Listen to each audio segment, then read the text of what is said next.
Hello, I'm Mary Poplin, and welcome to Mocha Pro's Clip Clinic. This is live VFX training where you submit the clips, and we go over the clips in front of you, our users. We're really glad to have you, and we hope you find this informative. This demo will be, well, it's not really a demo, this webinar will be available online so that anyone who wants can watch it afterwards. So anyway, let's get started. One of the things that you can do is you can find us on the web just about anywhere. We have a website at www.imaginairesystems.com or /imaginairesystems on Facebook. We also have a Google page sort of group. It's basically like a community. We have a Twitter, and we have a professionals group on LinkedIn, and we have user forums. So you should really take advantage of all of these resources available to you. It will help you continue your education in Mocha. All right, so let's get started. What we're going to go over with this first bit is we're going to go over basic tracking concepts, like what is planar tracking, dealing with occlusions, basically mats, holdout mats, and manual tracking. Using AdjustTrack, which is probably like a tool that not a lot of people use, but it's available in every version of Mocha we have. And how to export mats and shapes. All right. So let's jump over to Mocha Pro. And the things that I'm going to show you that are in the Clip, Track, and AdjustTrack tabs are all available in Mocha for After Effects. I will be showing you guys how to use Mocha Pro, but the tracker works the same in every bit of software, so that's an important thing to note. Now, the first thing we do is we go to our Clip tab, and we make sure that this clip and all its settings match the final clip that we want to be using in our compositing program, because like Mocha is something that interfaces with other compositing programs, right? So I'm going to show you this shot and show you what we did, and then I'm going to show you how to do it. So the first thing I want to show you guys is I want to show you that we tracked the front of this box, and this is what that looks like.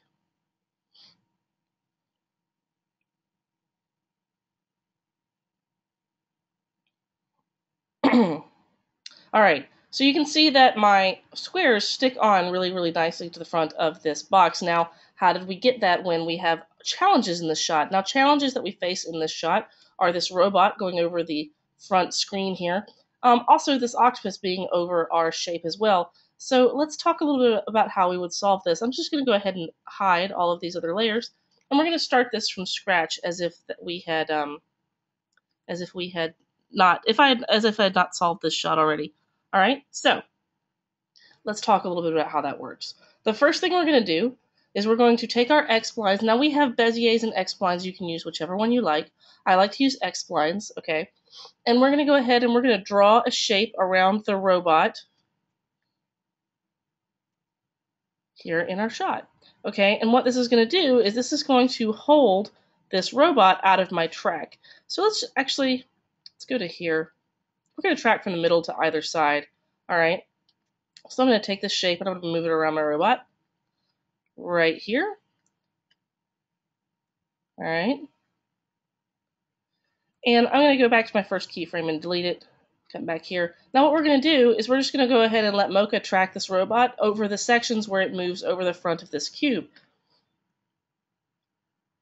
And basically what I'm doing here is I'm letting Mocha make my garbage mat for me, okay? Because I don't want to have to do that by hand. It's, you know, it's not so much being like, you know, a lazy roto artist as I just want to work like smarter and not harder. So let's just go ahead and stop this. And what I did over here is I'm going to trim this layer down using the Layer Properties tab. Now that is totally different from trimming something down in the timeline. This trims the layer, this trims the timeline. All right. Let's go ahead and track this forward as well. All right, now I'm going to stop this. I'm going to call this Robot Holdout. Okay, now let's just correct the roto if it turns out that the robot goes outside of the roto at any point. All right, and it looks like it doesn't, so that's good enough. Excuse me. Now, the next thing I'm going to do, and this is an important concept, the next thing I'm going to do is I'm going to hold out these areas of octopus over the front. Now, the reason I'm doing that is because the octopus is actually under or behind the robot shape. So what that means is I'm going to drag it lower in the layer pile. All right. Now what that does in Mocha is that tells Mocha that this octopus needs to be held out by this robot. Now Mocha automatically holds out shapes from the foreground to the background if you stack them as foreground objects at the top of the layer pile and background objects at the bottom of the layer pile in order. All right, so now what we're going to do is we're going to let this follow through the shot.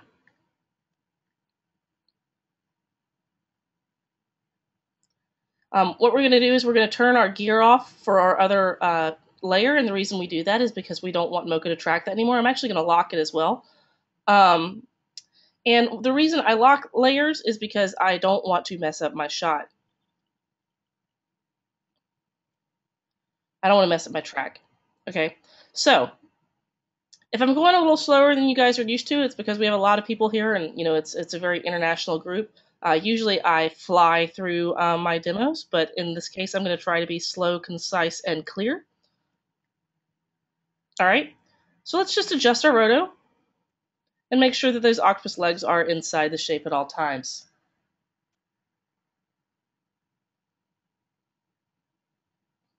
All right, now that we're done with that, we can start tracking the front of the cube. Now, this is where we're going to start talking a little bit about some of the problems that you run into with these sorts of shots. So we're going to lock this octopus holdout, okay? And what I'm going to do is I'm going to draw a shape around the front of my cube. Now, it doesn't have to be perfect, but I am going to just go ahead and pull tight for corners. The way X-splines work, and the reason I like them, is you relax for a curve, so I end up with a circle if I relax completely, or pull tight for corners, okay?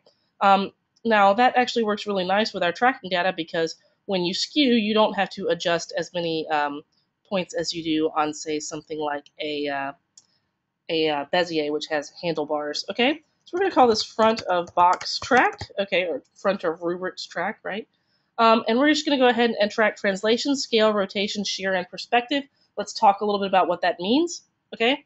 Translation is pretty obvious because it's actually the way something is moving in the shot, like in X and Y value. Scale is obvious. It's like, scale, okay? Rotation is also pretty obvious for most people. It's rotation. But what really messes people up are shear and perspective. So shear is actually like is a movement just in X and Y like this, like a square becoming a diamond, okay? But perspective is actually a turn in Z space. So the front of this cube is turning in Z space. That means that I want to use perspective.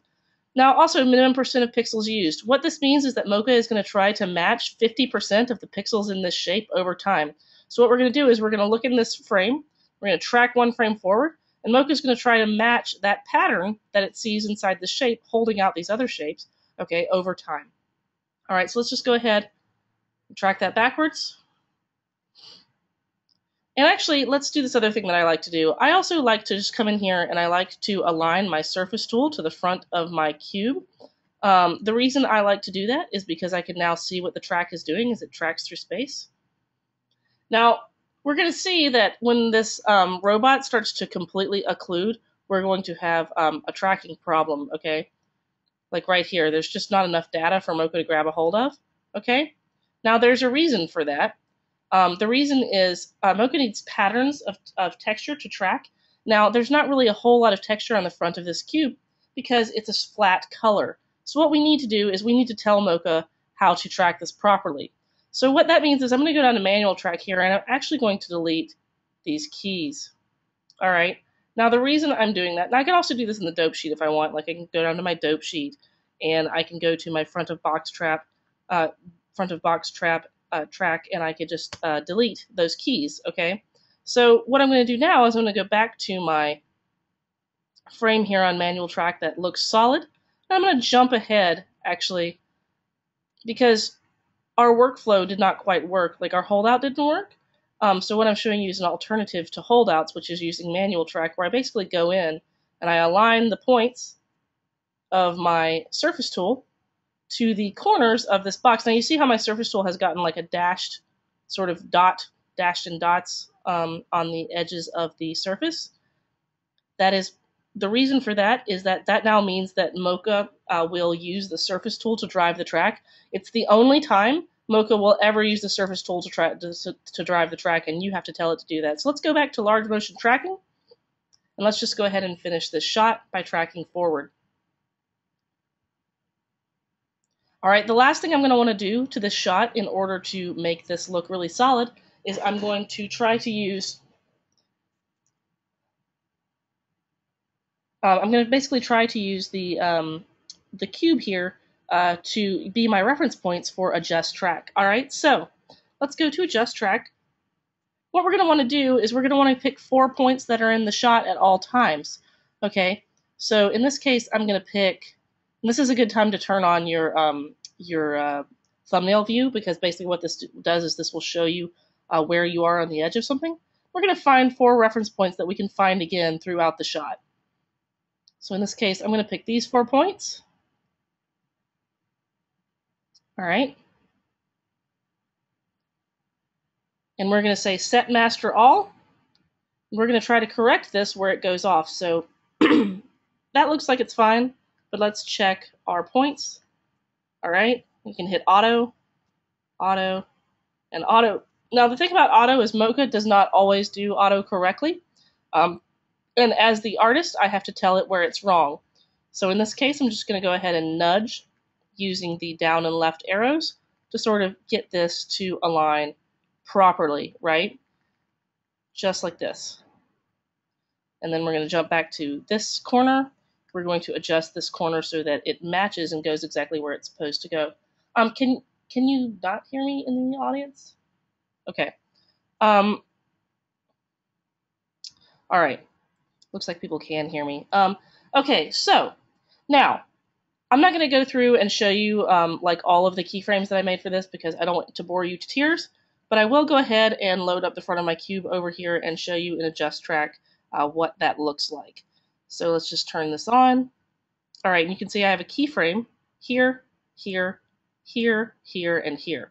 Okay, and this is what I end up with. I end up with this nice, solid AdjustTrack over time. Now, it doesn't matter what reference points you choose, just so long as you choose 4 that are on screen for most of the time. All right?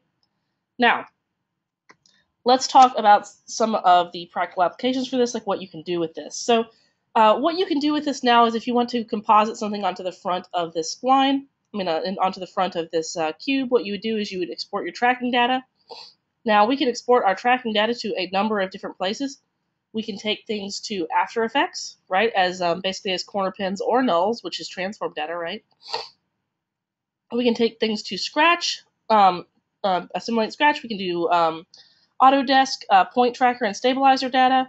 We do Avid tracking data, Boris, Digital Fusion, Final Cut, and Motion Basic. We also do motion corner pins, Nuke exports, Nuke corner pins, and Quantel corner pin data, and Shake scripts. Shake scripts can actually be read inside of other programs like Silhouette. Now, your Nuke corner pin file here, basically you can just copy it to the clipboard just like you would do for After Effects, and you can paste it into Nuke, and then you can do the same thing with After Effects. So also with shape data, if I wanted to export my roto for this area, I can export to combustion Gmask scripts, flame Gmask scripts, Nuke roto paint nodes, Nuke roto nodes, Shake roto shapes, Mocha shape data for After Effects, and Mocha shape data for Final Cut. And again, just like the other Nuke file, if I want to export shape data, I can copy it to the clipboard for After Effects as well. Now, these are the exports available in Mocha Pro. If you have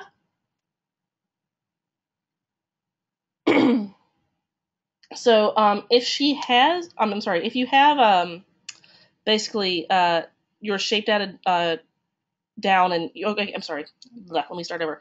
If you have Mocha for After Effects, what you will have is you will have basically just the export for After Effects. And if you have like the Mocha for After Effects upgrade, then it'll export to After Effects and Final Cut and hit film. Now, it's very important that you note the difference because Mocha Pro exports everything, Mocha for After Effects does not. Okay, so let's move on to another file here. So let's just jump over to PowerPort for a second.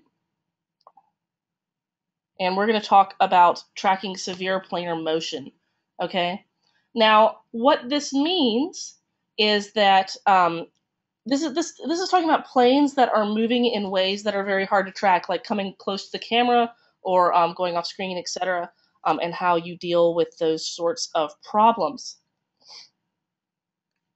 So we're going to go over with dealing with reflections and other challenges using Mocha's tracker with manual tracking correction, using the insert tool and what the parameters do, and rendering animated inserts with motion blur. So let's talk a little bit about that.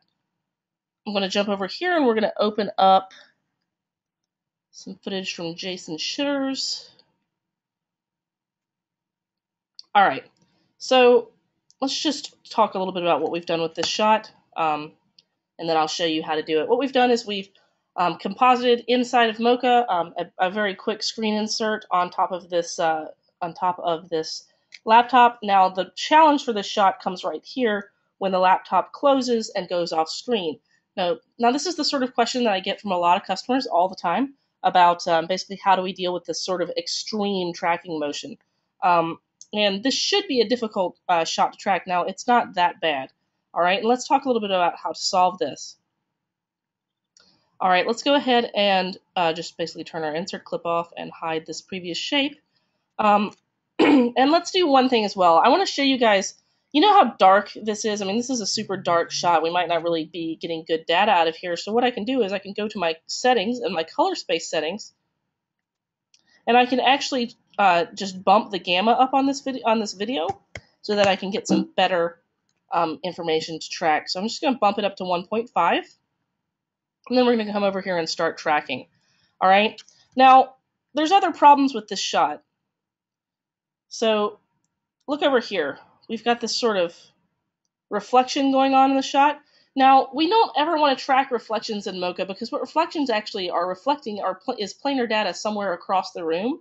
We actually want to grab the screen itself. So let's talk a little bit about how that looks. So we're going to come in here, and we're going to draw an X-spline basically right around our screen. Okay. Now, what we're going to do is we're going to show you how to cut out the middle part of this just by clipping out the middle. Now, what we do is we use this Add to X-spline tool. Now, this is a very important tool, and here's why. Whenever you use an Add to X-spline tool on top of another shape, like basically it adds shape data to the same layer, and this is the sort of relationship that it has. It adds where it overlaps outside of the shape, and it subtracts where it overlaps inside the shape, right? So we end up with a map that looks a lot like that. We're going to pull all these tight, and then we're going to start tracking. Now, one of the things I'm going to do is we're going to be covering this surface, like using our surface tool. Now, our surface tool is just a representation of our corner pin. It is not like an actual, it doesn't really mean anything outside of Mocha. What it does is it allows you to use this tool as a reference point for yourself so that you can see what the track is doing. So we're going to call this screen track 2. And we're going to track this forward. And like you're going to see that we're going to end up with a problem. We're going to track translation, scale, rotation, shear, and definitely perspective because of how much is moving on this screen. And we're going to make this minimum percent of pixels used very high because the area we're tracking is not very large. Okay, we're tracking only this edge. That means we're not tracking as many pixels as we were tracking beforehand. Think of accuracy of the track in Mocha as based on pixel amount, okay? Like how many pixels is it tracking? All right, so we're going to track this forward. Give me 1 second. All right, cool. And I'm actually going to turn my grid and surface tool off. Let's stop this for a second.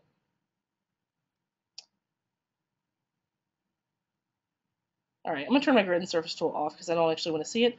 Okay, and let's track till the end here. Now, what you're going to see is when this starts to close, we're going to have a real problem. All right. So now Mocha's going all cattywampus, right? So how do we solve this? Well, we solve this pretty easily. What we're going to do is we're going to go ahead and turn our mats off so that we can see our edges really nicely. Okay. And what we're going to do is we're going to go ahead and come in here and we're going to basically use that same manual track technique that we used earlier.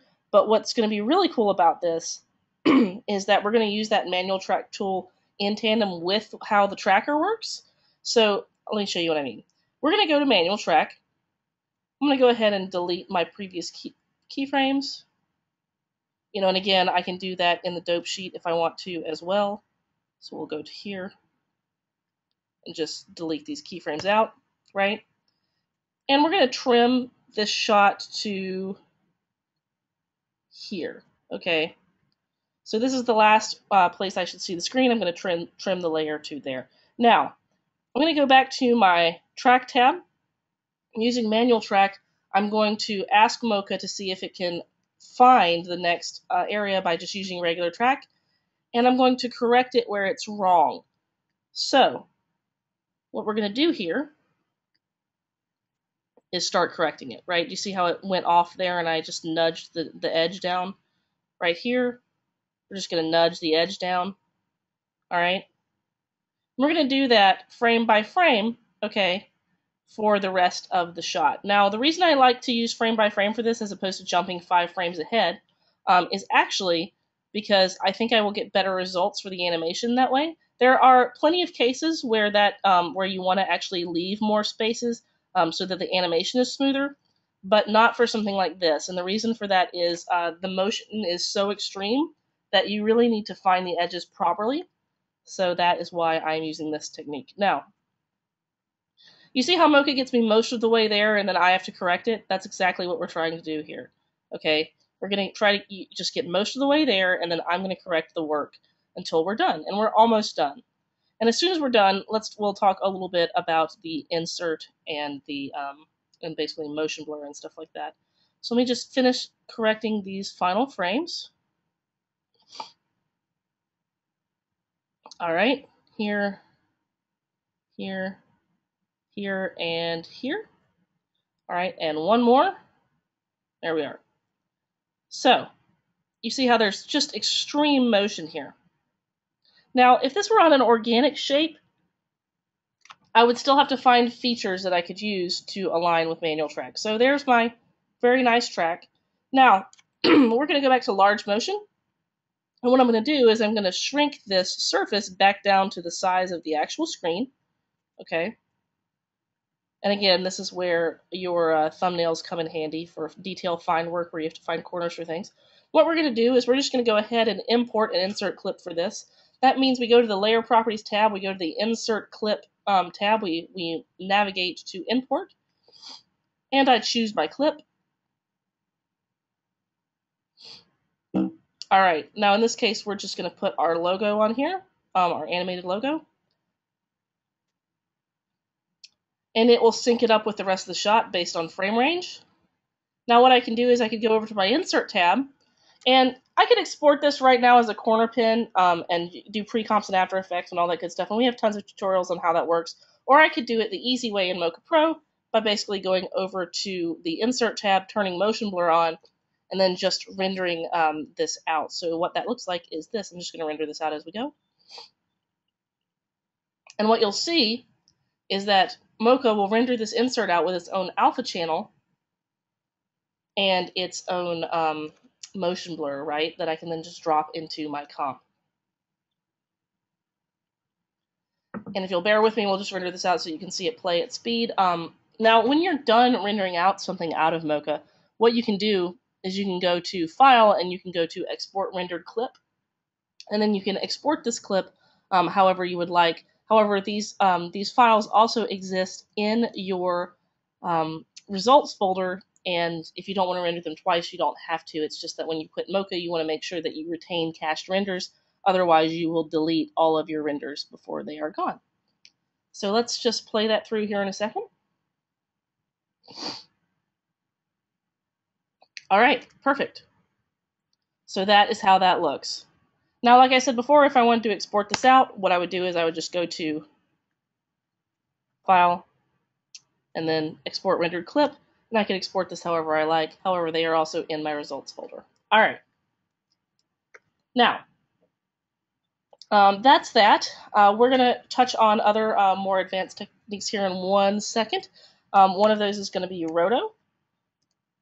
So rotoscoping humans, this is something that we get a lot of requests for, is like, how do you track organic shapes? Okay, so let's talk a little bit about that. Oh, somebody just asked this question. This is important.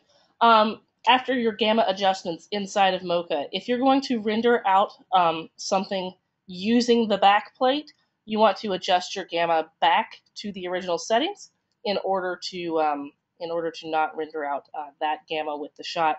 Now, if I'm rendering out my insert, that doesn't really matter as much because I'm rendering out a foreground element. Now, rotoscoping humans.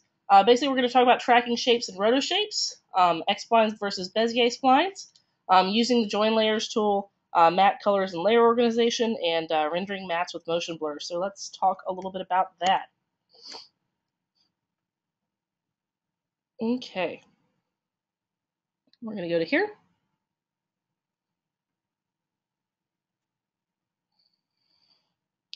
All right, so we have this shot from the Bourne Identity. And this is a fairly simple shot to roto, but it's still relevant, and the reason that it's relevant is because I want to do this with as few keyframes as possible.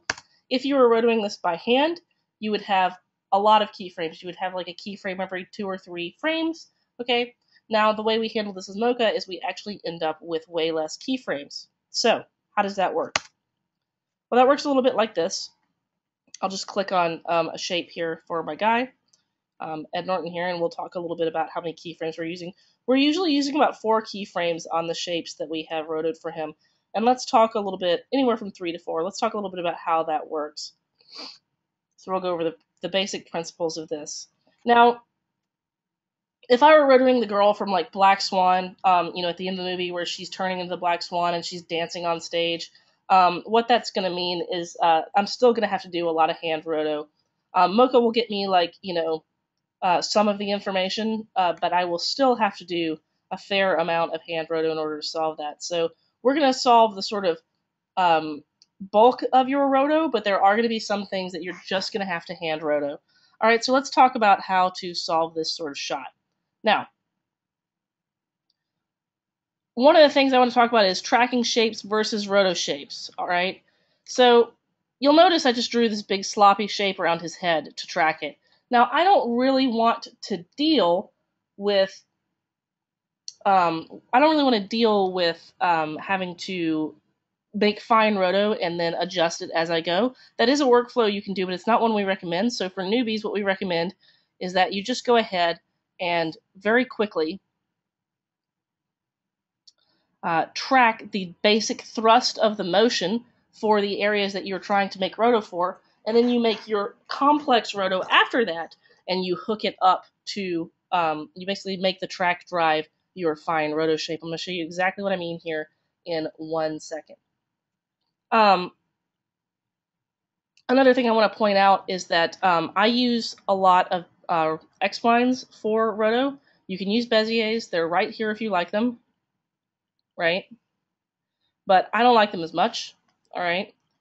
So I just go ahead and delete them. I don't like them because I don't like adjusting handlebars. What I like is that relax for a curve, pull tight for a corner freedom that X-splines give me. Now, when you import them as Bezier splines to other programs, what that will mean is that Mocha will translate X-splines to programs that read Beziers by making 2 points for every 1 point on your X-splines. So if you're worried about heavy roto, you might just actually need to roto in Beziers. But the reason I like them is because I use less keyframes. The reason I use less keyframes is because when my shape skews through space, Mocha has an easier time of hanging on. All right. Now, I'm going to call this face track. All right. And now what we're going to do is we're going to come in here and we're going to make some nicer roto. So I'm going to come in here with my X-splines. And I'm just going to follow the contours of his face here. All right. And I'm just going to smooth these out. And then I'm going to zoom in. And where I need those tight corners, I'm just going to pull tight for a corner, align that to the side of his head. If I need more fine roto shapes in here, I use the add points to X-spline tool or add points to spline tool. It doesn't matter what spline it is, but as I click in here, I can add more points if I need to. All right. So very nice, important distinction. All right, and again, we're going to pull tight here. Okay. And we're going to pull tight here. We're going to make sure that we get his hair all nice and inside this shape. All right, perfect. So now what we're going to do is we're going to hook this. We're going to call this face fine roto. Okay, and we're going to hook this up to our face track. Okay, so now what we're going to do is we're going to see where it starts to slip off. And where it starts to slip off, what we're going to do is we're going to correct our roto shape. Now I like to go to the end, and I like to try to make as few keyframes as possible. So one of the things I do is I'll go to the end of my my shot or the end of my animation arc. And what you're essentially looking for is you're looking for the arcs of animation. All right. So we're going to follow this. Another cool trick you can do is you can turn on the stabilize button up here. This will not actually stabilize your shot in the same way the stabilize module does. What this does is this stabilizes around your shape. Okay. So that means I can have my shape here, and I can see where he comes out of his edges by looking at the edges of my roto shape. So, like right here, I can see that I absolutely need to fix the side of his face. Okay, now this is really, really useful for telling what your edge violations are. All right, let's see. All right, so that is good enough for me for right now. One of the things I also like to do when I use my roto shapes is I also like to be able to use my join layers tool. So in this case, 1, 2, 3, 4, 5, 6, 7. I have 7 points that are defining this neck area. So what I'm going to do is I want to track this neck area, and I'm going to track and roto the neck area at the same time because it is so simple. I'm going to use my join layers tool to join his neck to his chin here. So what we're going to do is we're going to use this little point connector. It's just this tool right here. You see how my pointer becomes a hook?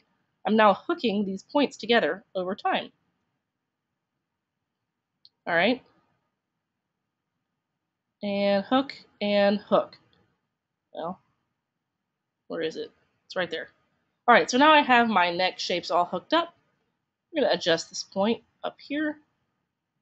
All right, we're going to track his neck here. So let me just add this down here. All right, what we'll do is we'll just go ahead and let this run through the shot. I'm basically going to call this neck track. And you'll see that the points will follow the chin points as we move through the shot. Let's just go ahead and track this backwards. All right, and as usual, layer order is important. If I had blocked this this neck out with another shape in the foreground, my track wouldn't work correctly at all. All right. Now, if you want to add points to the spline or whatever, you can totally do that. It's very easy. If you want to delete points, it's very easy. You can do that at any time during your track. It's very important to know that you can change the shape of your spline, and the tracking data itself won't change. So if I start to jump down here and like still keep tracking, let me just show you what that looks like. You can see that even though the shape of my spline is changing, that it's still staying where it's supposed to stay as far as the track is concerned. And I can continue to add points in the middle of my track, continue forward. Okay, and I can, in that same token, I can delete the points off of my track and also keep going. So I could delete these at any time. Just select them and hit delete, the delete key, as if you were deleting text. And do that as well. All right. Now, I use the same technique to roto his entire body. So like, there's no, it's not like I'm not going to make you sit here and watch me roto the whole shot, but I do want you to understand like how to make this work. So as you can see, we still have very few keyframes for the entirety of the shot, right? For his neck, it looks like I have 3 keyframes. All right. Now, what we can do with this is we can render this out as a matte for our shot. So if we go to File and we go Export Rendered Shapes, we can hit All Visible.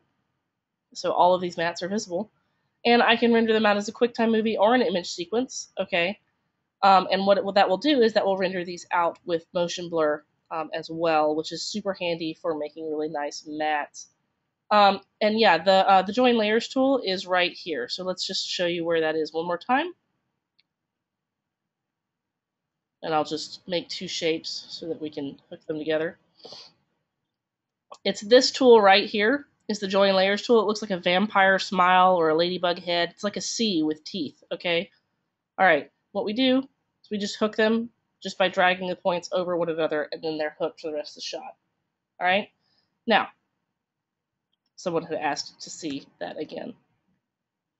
All right, so we can export our shapes that way, or again, we can export our shapes through the tracking, the shape export. So we basically just all visible layers and copy the clipboard, and then we can paste this into whatever shot we like. All right, how are we doing on time? We're actually doing really well on time. All right, so what we're going to do now is we're going to move on to a different shot. We're going to move on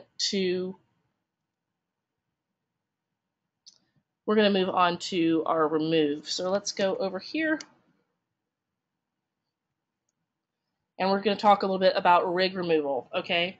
So rig removal, basically what we're going to do is we're going to talk about foreground and background tracks and their relationship, okay?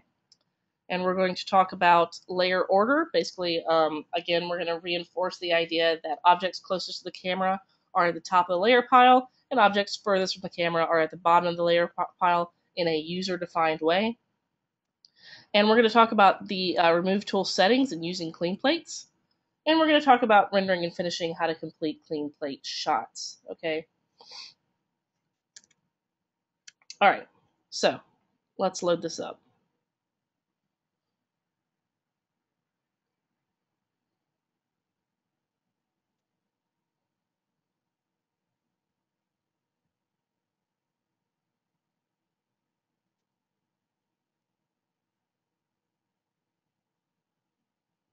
All right. Also, one of the things I want to point out is that dope sheet that I keep showing you, that's always going to be in version 3. If you have older versions of After Effects, you don't have it. And as always, things like the Insert tool are Mocha Pro features. Things like the Remove tool are Mocha Pro features. What we're going to be going over here is the Mocha Pro feature called the Remove tool. You can do this by patching in objects in After Effects as well. However, the remove tool gets you much nicer results. So, and let's talk a little bit about why that is. All right, so I'm going to show you the total breakdown of this shot. We're going to talk a little bit about how we got this shot finished. All right, so the first thing I did in this shot is I looked for the most foreground object, okay? And I tried to grab the most foreground object to hold out in a holdout matte, okay? Now, that means this girl. Now, one of the things that, and it doesn't have to be a perfect garbage matte. It can just be whatever kind of garbage matte you like. One of the things that matters about this shot, though, is you see how I'm holding out part of her that still has the rope in it? Now, what that means is that when my remove is complete, this rope will not be taken out of the remove, okay? Now, that is just one of the things that you're going to have to hand paint because it's moving over her hair, and there's just not enough planar data to replace that object automatically because we don't see enough on a frame-to-frame basis. Now, that's okay because you can really get away with some hand painting there, okay? Now, let's just talk a little bit about how we make garbage mats and all that stuff again. What I do is I look for an area in here that I can use. Okay, that's the largest amount of data to the smallest amount of data, because in Mocha what you do is you track from the largest amount of data to the smallest amount of data. All right. So the way this works is I'm just going to come in here and make this nice smooth shape. Okay, and we're going to track backwards and let Mocha follow her for me. What I'm going to do is I'm just going to correct where it's off. It's okay to track and roto at the same time. when you are dealing with shapes like this. And the reason is because they're just such garbage that it doesn't matter. They're just there to hold out the bulk of the object.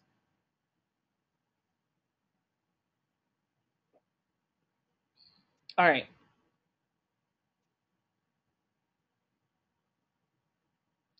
We'll just let that finish and we'll correct it over time. Okay. So it wasn't holding on very well because one of the reasons for that is that Mocha is a planar tracker. Okay, so what that means is it tracks one plane at a time. When there's tons of planes, like you see on this girl's body, like here's a plane, here is a plane, here is a plane, here is a plane, here's a plane, here's a plane, here's a plane. What it's going to do is it's not going to know what to do with that. So the way we get around that is we just let it run its course and then we correct what it can't normally fix. Okay, so in this case, we're just going to come in here and we're going to cut down to this rope. And we're going to cut over to this rope here. Okay, and I want to get it as close to her head as possible while not grabbing any of her motion blur. Okay, move over here, same sort of thing. Grab as much as possible without grabbing any of her motion blur. I want to make sure that I don't leave bits of her on the background, all right? Okay. Because what's going to happen is Mocha's going to look at this shape in order to pull information. Okay, so if I allow part of her to be left on the background, Mocha's going to pull from those pixels to try to fix everything. And that's not what we want. All right, let's go over here, chunk this down, chunk that up. All right. All right. Okay, so we have our nice garbage shape. We do the same thing for this guy over here, basically the newborn. We did the same exact thing. All right. All right, so that's great. Now, the other thing that I need to do is I need to draw a shape around my wires. So how that works is I basically just come in here. I ask Mocha to track the wires. So in this case, we're going to say track this wire. I'm just going to call this wire track. Okay, and let's talk a little bit about how that worked. Basically, we come in here. We're going to pull tight for corners because we actually want straight lines. All right, then we're going to let that follow through the shot just by letting it track. If it doesn't work, what I do is I come in here and I adjust it as well.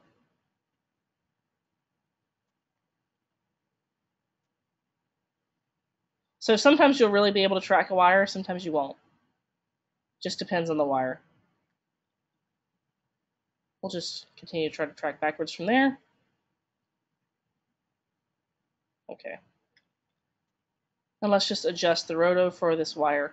Now, sometimes if you're very lucky, you can key a wire if they've made the wire a keyable color, and that's also handy. You can basically do, what you can do there is you can just load in the wire itself by making any shape on any layer and going to your matte clip and importing a matte clip for this. All right. So I'm just going to finish rotoing this wire, and I'll show you what the other one looks like.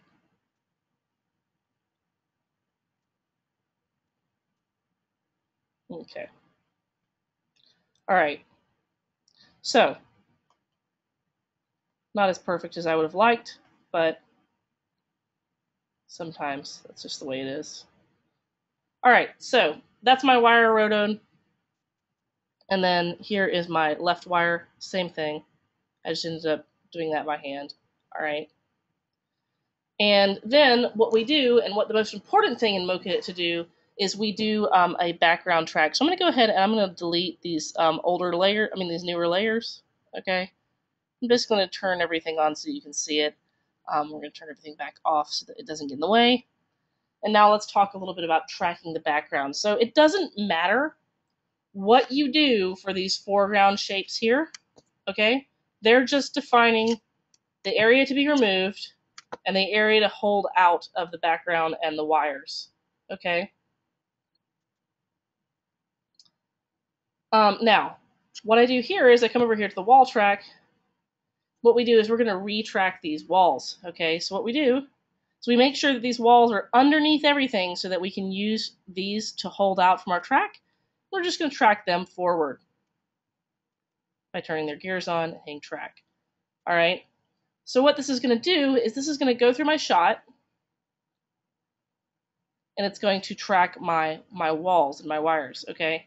Now, I'm seeing a sort of error here where Mocha should be tracking better and it's not. And that's actually a caching issue, and that's because basically I'll need to restart my file. So let me just go ahead and restart this file by going to my remove. If you ever have this sort of problem, what you can do is you can just go ahead and stop Mocha and restart it, and it will fix your caching problems. You can also go ahead and use that for. You can also go ahead and delete your temp files as well for that sort of problem. Let's just go ahead and check out that track and make sure it's right. Okay, my track is correct. Now what we do is we go ahead and we click on our left and right wire, and we go to our remove tab. Now, what we do for removes is we click on the layers that we want to remove and we make sure the gear is on, because the gear is the action item in Mocha, okay?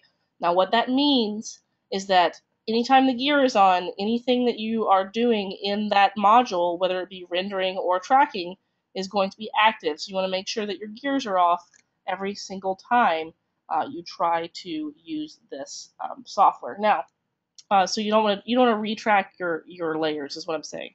All right, now we're going to go ahead and track this through. Well, we're going to render this through, and we're going to see what it gets us. Now I'm going to turn the overlays off so you can actually see. If we've done everything correctly, our wires should be removed from this section one at a time. So what it does is it's looking at that big background shape that I defined, holding this shape out of it, and then removing this small area based on the pixels and how they're moving in the shot. Now this does not work like the clone tool. What it's doing is it's actually predicting where every pixel would be closer in the shot. Okay, so anytime, I'm just going to turn this back on for a second. Anytime you are removing, you need to make sure that your background shape is larger than your foreground area you're trying to remove, because what you're doing is you're telling Mocha to pretend like this object isn't there and to guess where the surrounding pixels would be if they had to restart. Okay. Now the nice thing about this is if you're trying to do a remove on a compressed shot or a grain shot, in most cases, unless you're using a clean plate, what it will do is it will actually look for those areas, okay, and it will replace them pixel by pixel, which means that a lot of times it will match your compression or your grain. Now, I always find that even with shots I'm very happy with, I find it's best to degrain and regrain the area that you are trying to replace. Okay, so again, the Remove tab is only available in Mocha Pro, okay? And let's show you a little bit about what this final video looks like and how we would finish this, okay? Well, let it finish rendering.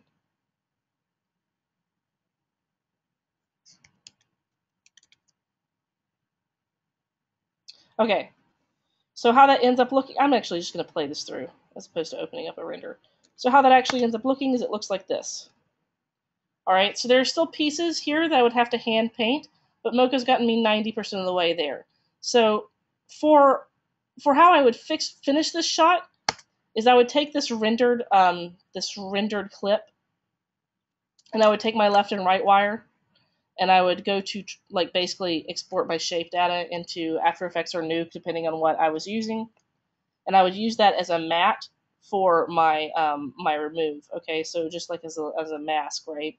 And then I could also use that very same mask at this. I'm sorry. I could also use that same mask in order to replace this area in my hand painting that I would do in either After Effects or Nuke.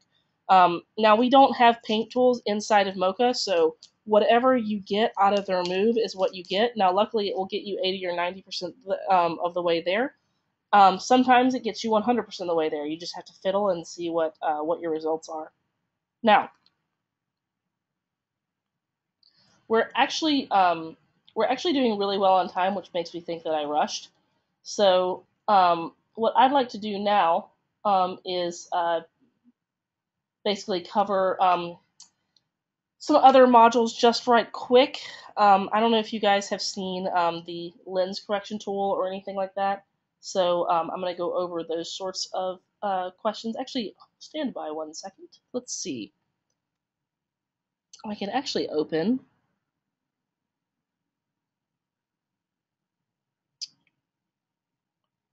Huh. Yeah, let's talk a little bit about how to warp bore lenses. And we'll just do that by let's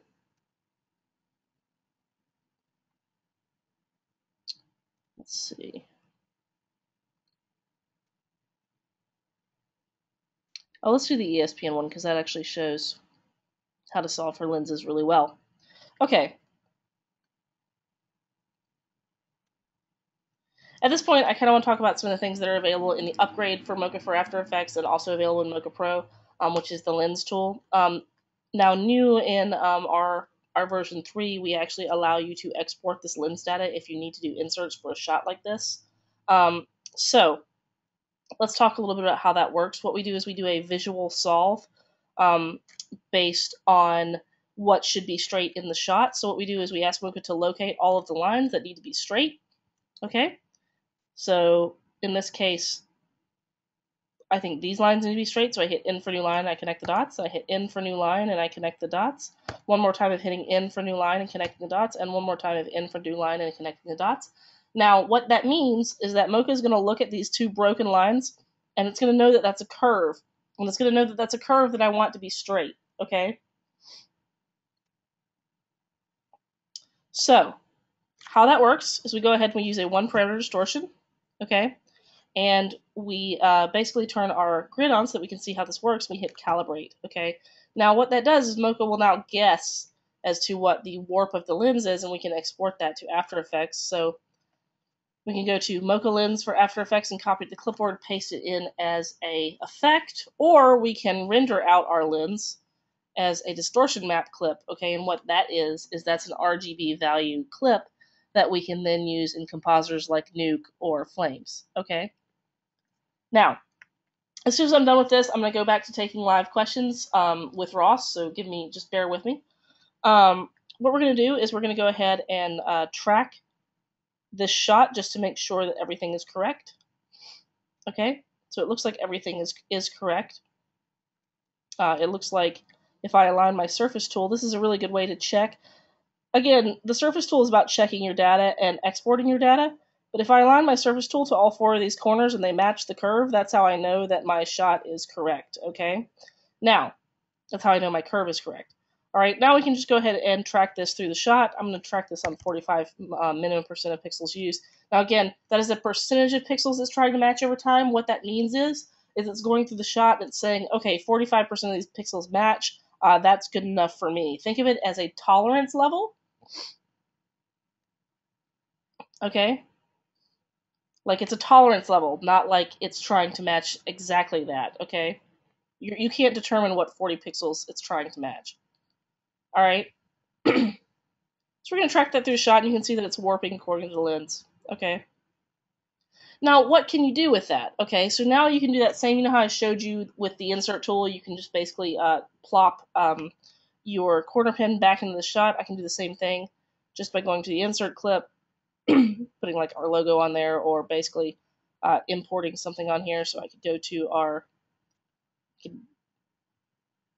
basically put our screen on here again, you know, and let that move through space. Now, what we can do with this is we can hit motion blur on and we can render this, or I can export this data. So I can export the offset data right here. I mean, I'm sorry. If I need to offset, I can export the offset data there.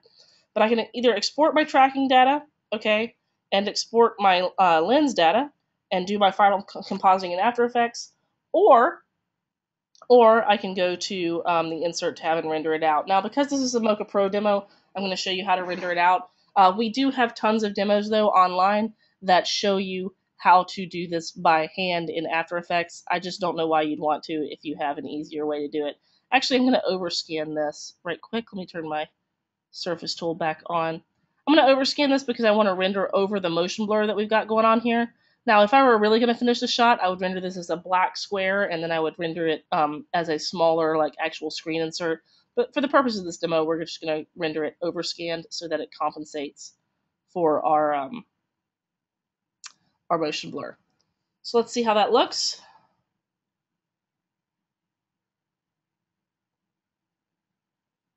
And you can see that even though we're going off screen, we're still staying on. And the reason for that is I was tracking planar data, right? So planar data means that even though Mocha only has information for part of the plane, it can still solve for the entire plane because it can make an educated guess about what the other half of the plane is doing based on what a small edge of the plane is doing, okay? Now, that is that. The lens module is available in Mocha AE V3, which is a purchasable upgrade, okay, from the free version that ships with After Effects. What a lot of you may not know is that you already have Mocha if you have After Effects CS4, CS5, CS5.5, or CS6, okay? Tools like Mocha for After Effects that ship free with After Effects basically have the Clip tab, the Track tab, and the AdjustTrack tab in them, and that's it. That's what's in the free version, okay? Now, in the Mocha for After Effects upgrade, you have the Clip tab, the Lens tab, the Track tab, AdjustTrack, and Camera Solve, okay? The modules that are only available in Mocha Pro are the Insert, Remove, and the Stabilize module, okay? Now, Stabilize is pretty cool because Stabilize is actually for artistic stabilization. It doesn't look at the whole shot and try to lock it down. It looks at the area that you want it to lock down and locks that down, and that's really useful for if you're shooting a documentary or something like that and you want to focus on somebody's face in a handheld shot. You know, you can have them be the center point of the shot while everything else dynamically moves around them. You can get some really cool effects with that sort of thing. All right, so again, Insert, Remove, and Stabilize, only available in Mocha Pro. The Camera Solve and the Lens Solver are available in the upgrade to Mocha for After Effects. And then the Clip, Track, and AdjustTrack are the ones that are only available in the Mocha for After Effects version. It's funny that you ask what the computer I'm using is. The computer I'm using is basically a 2 or 3 year old Mac laptop, so pretty good performance for the program itself. Now, I basically want to take a moment to thank some of our footage contributors. So that's going to be, the robot shot was donated by Sebastian Knorr. The folded computer shot was donated by Jason Shivers. The human roto and the rig removal are from level 256. So we will be recording this so that you guys can basically go ahead and watch this online if you need to. I'm going to take questions now because it looks like we've actually got about 20 minutes left anyway. So let me just go ahead over here and load up what you guys are wanting to see, and we'll start answering questions. All right, so okay, let me just widen this so I can see what's going on. My GoToWebinar thing is not very robust as far as my window goes. Okay, questions. How do you work with red files? Yeah, I can actually even show you how we work with red files. So let's just go to that for a second. So for red files, what I can actually do, I'm just going to load up an older demo that we've done before. We'll open this up. Open. Don't save. So version 3.1 does support red files. Now it can't render out red files, but it can export all of your tracking data. Now, one of the things that you really want to do when you are working with red files is you want to go ahead and go to quarter res. And the reason is if you stick on full res, your computer will scream at you. For instance, my computer's not very happy trying to chunk through, scrolling through a red file. Now, if I jump down and I put this to quarter and I tell it to look at every fourth pixel, what that ends up doing is that ends up giving me really nice results, okay, as far as what my performance is on my machine. And yeah, I'll get to 3D compensation in 1 second. 3D compensation is a pretty interesting topic. Okay, but let's talk a little bit about tracking in red footage. So basically, what we do, let me just minimize this. Okay. When we track something in red footage, okay, just actually delete that keyframe. Just come here. When we track something in red footage, just like any footage ever, we want to track from the area of the highest detail to the area of lowest detail, okay? So what that means is I want to look for the crispest part of the image so that I can track through blur. So let's just go ahead and track backwards from here. And what you'll see is even though this is red footage, Mocha is flying through it because what we're doing is we're telling Mocha to look at every fourth pixel. You can also see that it's hanging on really well even though we're starting to get blurry, okay? Now, part of that is because we are looking at areas of highest detail to lowest. So when it tries to match 90% of the pixels in this, it says, that's close enough, actually, even though it's blurry. All right. So that is how you track red footage inside of Mocha. All right. Now, I'm not going to waste too much time on that. 3D compensation in removes. Okay, I don't actually have a good example of this, but here's the deal with 3D compensation in removes. When you use 3D compensation in removes, what you're doing is you're compensating for data that is not truly planar. So if you're trying to remove over the top of a forest, like let's say you have a rig removal where someone is over the top of a bumpy background. Okay.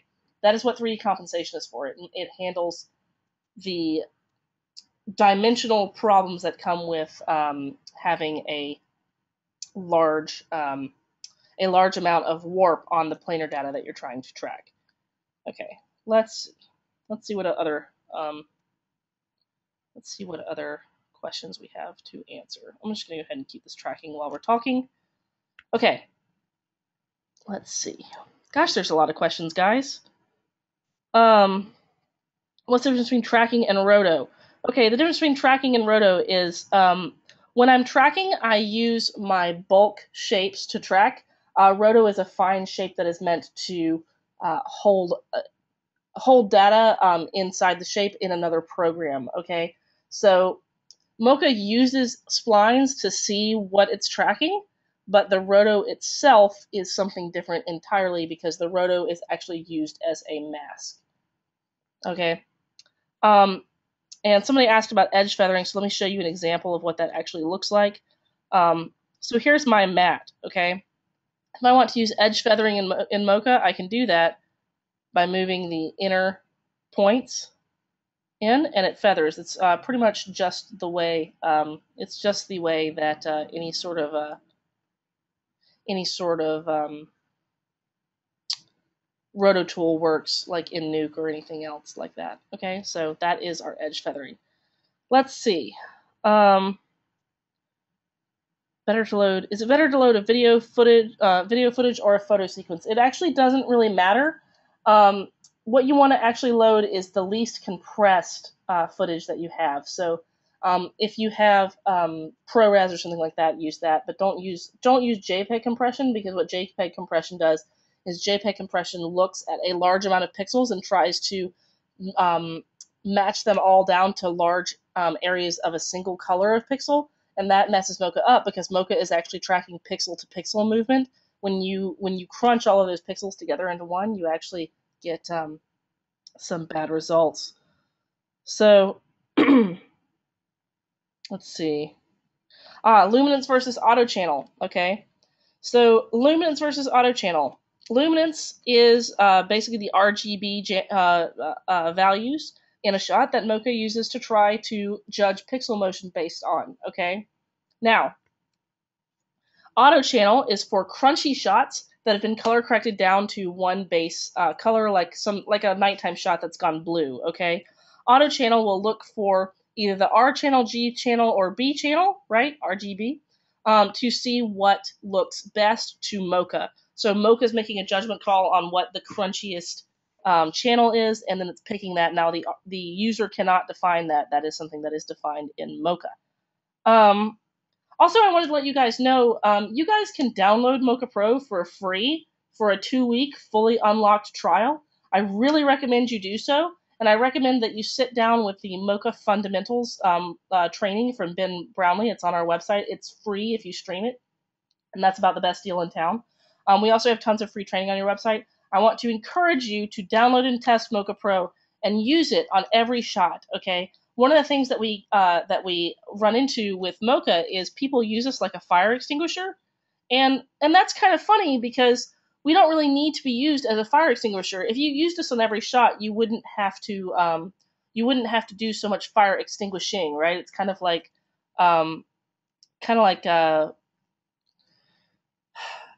using the right tool first, measure twice, cut once, etc. Now, is there someone asked in here, is there a way to help Mocha through a tough track by first animating your spline at specific keyframes and then tracking?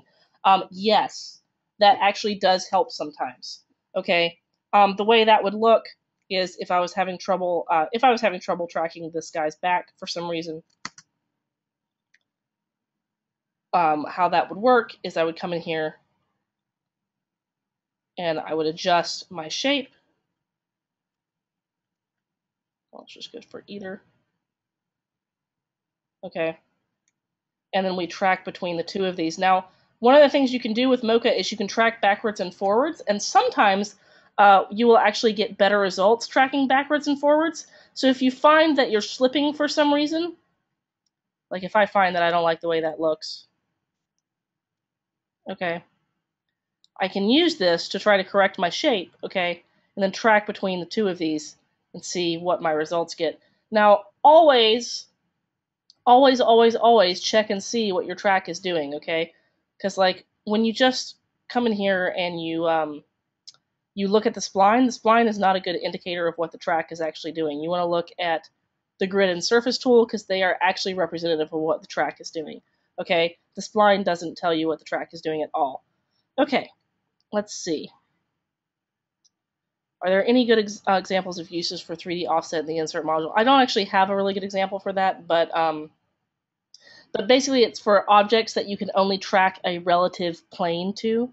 So let me just see. Only for objects that you can't track and need to track a relative plane for. Okay. So what I mean by that is, I mean that you need to go ahead and make sure that if you're trying to track a screen that's like way too reflective, you can track the table in front of the screen and then offset the screen to offset the surface tool to the screen and see what your results are. That will probably be an instance where you'd have to use AdjustTrack because you won't always get perfect results with that sort of thing. When working with footage fields, is it best to track with or without fields? So here's the thing. I never work in interlaced. Like I always convert to non-interlaced footage, and the way you can do that is you can just go ahead and go into After Effects or whatever your compositor of choice is, and you can take the fields out of the shot. I recommend you do that. It will just give you less of a headache. Interlaced footage is kind of a headache to work with. Now, next webinar, I will be going over the camera solver, just so you guys can get a good example of how to do that. I'm sorry it wasn't in this example, but we didn't get enough footage from people that were examples of 3D solves. So if you have a shot that you want to donate to this sort of class, and you want us to go over the 3D camera solver, please just send that to us, and we will make sure that it gets in the next one. We want to start doing these about once a month, so please tune in to those sorts of things. Now, one of the questions in here is, will Mocha address rolling shutter in the future? Well, we already do address rolling shutter in that we can follow rolling shutter because of the way planar data works. Now, that doesn't mean that we're going to make it to where you can automatically fix rolling shutter. We don't have tools for that, but that's something we can look at. But it's not really in our on our radar. Okay. Let's see.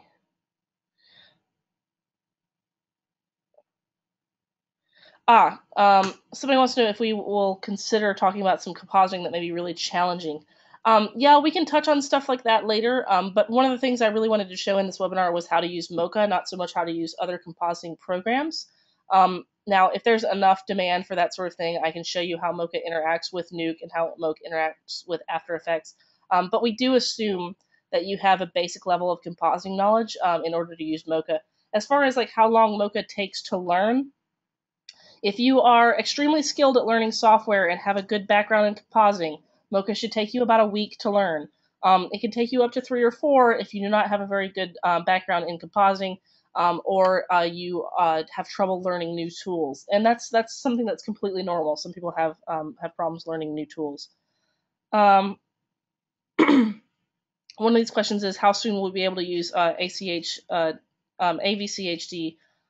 files natively? We're actually working on later versions of Mocha to support more types of file footage, but we don't have a hard deadline on that yet. I would suggest, if it's one of those things you really want to see, that you basically go to our support page and you log a feature request. That goes for everybody. If there's something you really want to see in Mocha, some of the best things that you can do is go to our support page and basically leave us some feedback. And I'll show you where that is. Let's see. So basically you go to www.imagineersystems.com, and what we do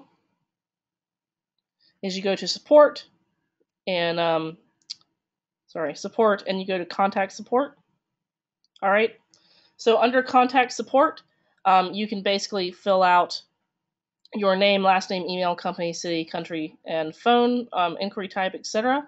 What we will do is we will get back to you, and we will file this as a feature request with our dev team. So the more requests we get for certain features, the more likely we are to address them. All right. What is the cheapest way to record red footage? I don't know, with a Scarlett. I'm not actually sure what that question is asking. Basically, you need a red footage camera in order to film red footage, and I don't think any of them are super cheap, but they're cheap compared to other cameras. All right, how do you go about handling tracks that have slight flickers in scale when you need to track for that? What I do is I turn scale temporarily off for the few frames that are problematic. So in this case, at any time, I can go to just translation and continue tracking, okay? So at any time, and then I can turn scale back on and continue tracking, all right? So you can switch between parameters all you like, okay? You never have to deal with just one parameter at a time, all right? Let's see, what other questions? A lot of questions. We deal with like 8-bit and 16-bit more than 10-bit, but we absolutely read 4K footage files. Why did I not use perspective on the tattoo shot? I simply forgot. Okay. So how many more webinars are planned in the future? We want to try to do this once a month, and it's really important that you guys give us feedback on this. So we actually have a, let's see. We actually have an exit poll so that you can give us your feedback, okay? And it's really important that you do give us your feedback, because if you give us your feedback, we will be able to know what you liked about this webinar and what you didn't like about this webinar, and when you would like to see another one. So please actually do that. So let's see. For some reason, my PowerPoint does not want to stay up, but that's okay. We're just going to put this up here. All right. Okay. One of the questions here is, generally I talk to a lot of artists that get hit or miss experience with most shots, as well as myself. Is there a magic setting or common mistake that most people miss? Yes. Common mistakes that people make, okay, are they don't check the settings. Hold on. Losing my voice talking for an hour and a half. All right.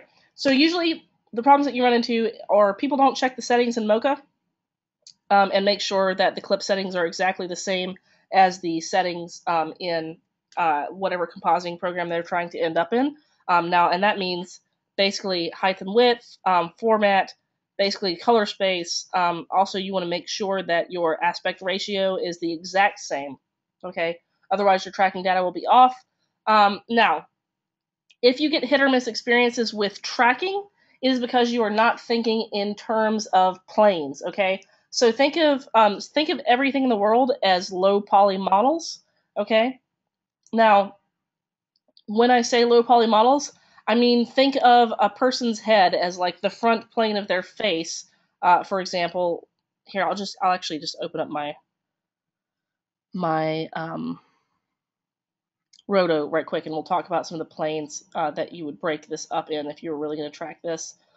So think of objects in terms of what they actually are. So planar data. So the front of his face is actually this plane. Okay? This over here is a separate plane as well. And this is a separate plane.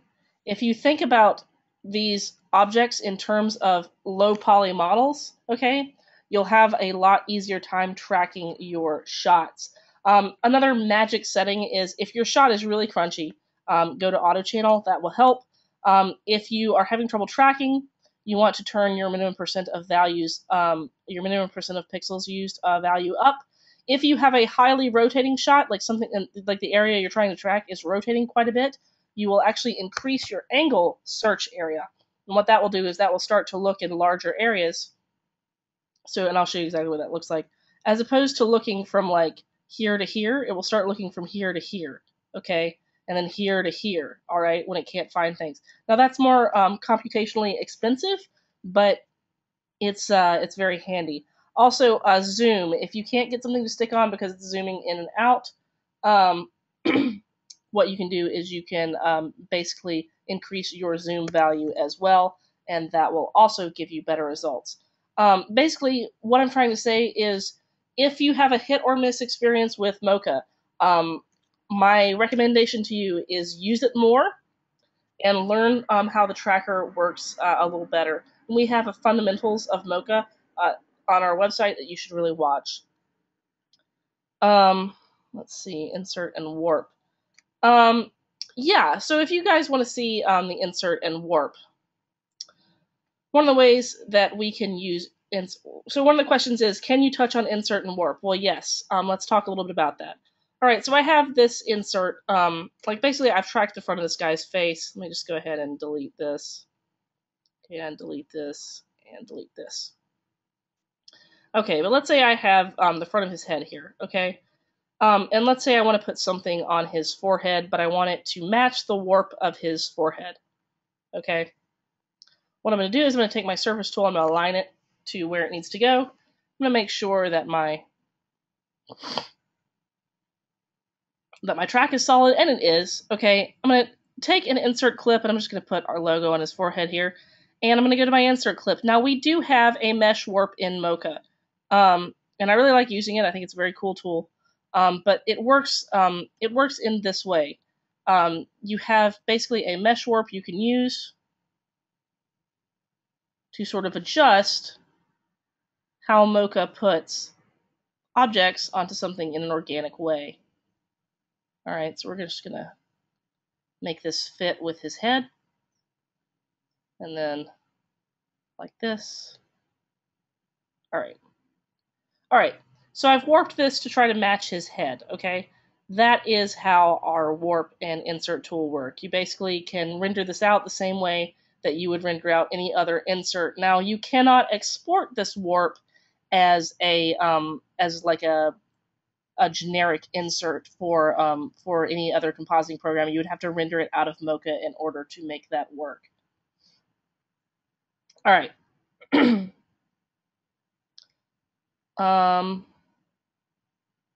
Would you recommend using a higher shutter speed to reduce camera blur? I mean, yeah, but we can track through blur pretty well. It's actually one of the good things about Mocha is that it can track right through blur. Now, if you have extreme blur, it might not stick on as well. But basically, what I recommend is tracking from areas of the highest amount of data to the lowest amount of data.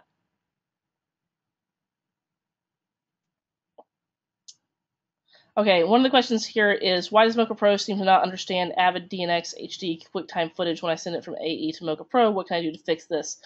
So Mocha does not always respect formats that After Effects respects. And like I said before, we are working on supporting more footage, but we don't have a timeline for that sort of thing. Let's see. Footage appears black. Okay, one of the questions here is, what happens when my footage appears as black? That would be one of the times that we are dealing with footage that Mocha doesn't support. I would suggest rendering it out to a different, basically a different sort of format. A really nice, easy format to use is like ProRes or something like that. Let's see. Or uncompressed footage, or JPEG compressed, or anything like that. Or you can use image sequences such as TIFFs or PNGs, EXRs, etc. Let's see. Are there common formats that Mocha will not import? No, Mocha should import most generic codecs for AVIs, movies, and MP4s. However, some codecs Mocha does not like.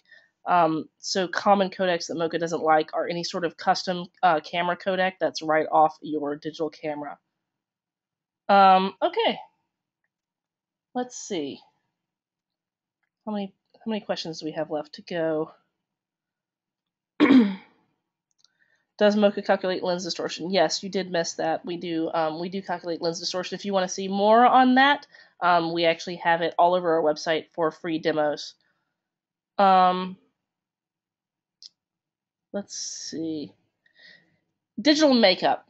All right, so can I briefly talk about digital makeup? Yes. One of the things that you can do for digital makeup is, this is actually really handy for this sort of show mesh warp inserts. You can use these to patch in digital makeup on top of a model, or you can make your corner pins exportable just by going to export tracking data. Okay.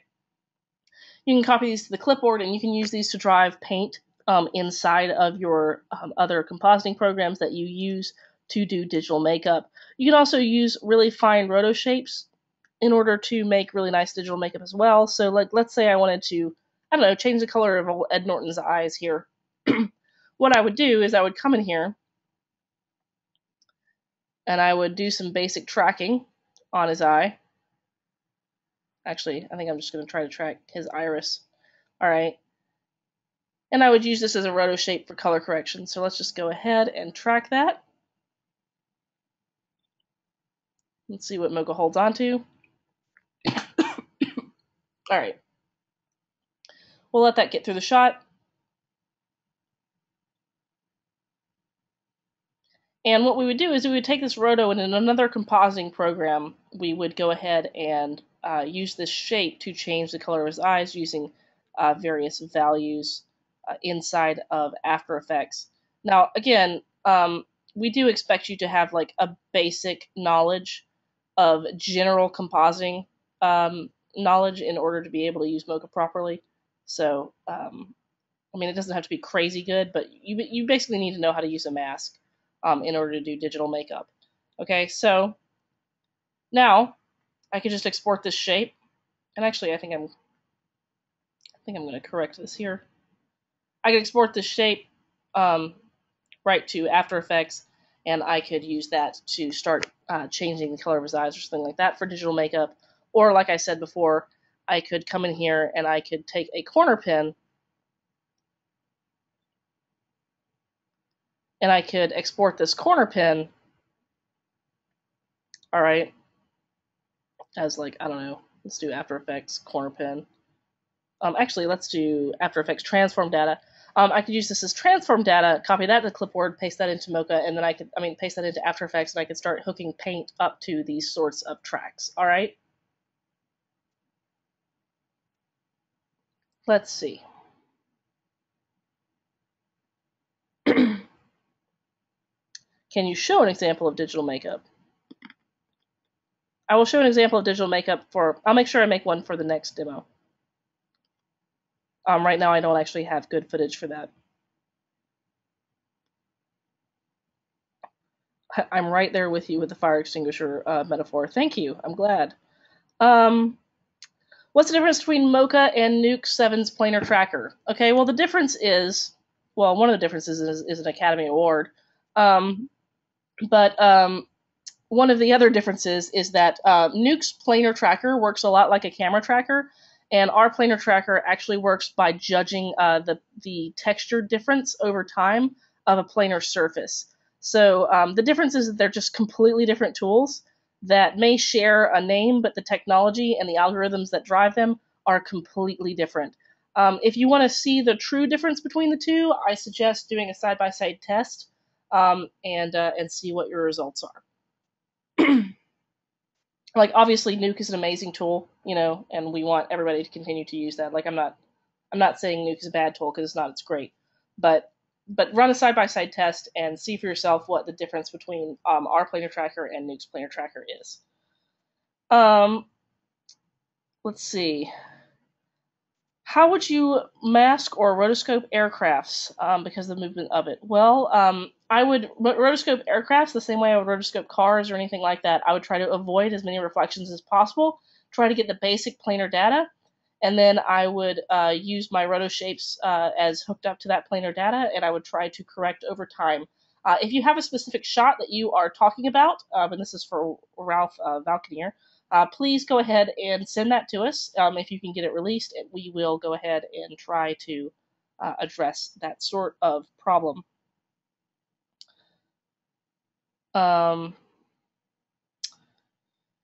Somebody's asking about the extraction mat that we used to use in Moki. So what that was is that was a difference key. And you can still make a difference key if you like in another compositor. We just felt like the technology was not very robust because it was really only pulling a difference key. So if you want to go ahead and make that sort of thing, I recommend that you put the remove layer that you have, basically your clean plate layer, that you've done in Mocha over the original plate, do a difference between the two, and key out all the black, and you'll actually have the same exact mat that you would have had in the Moki module extraction. And it's basically, it's only suitable for like midground and background objects. It's not suitable for hero objects or hero roto.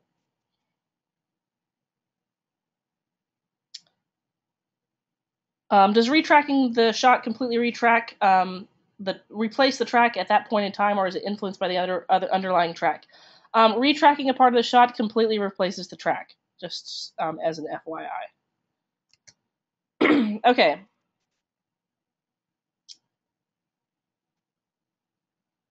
Can you export a clip from, if you have to deliver 1080 I60 and Avid, and you deinterlace first when you bring back the clip into Avid, shot looks different than the rest of the footage. Can you export a clip from Mocha with the upper field first to compensate for this?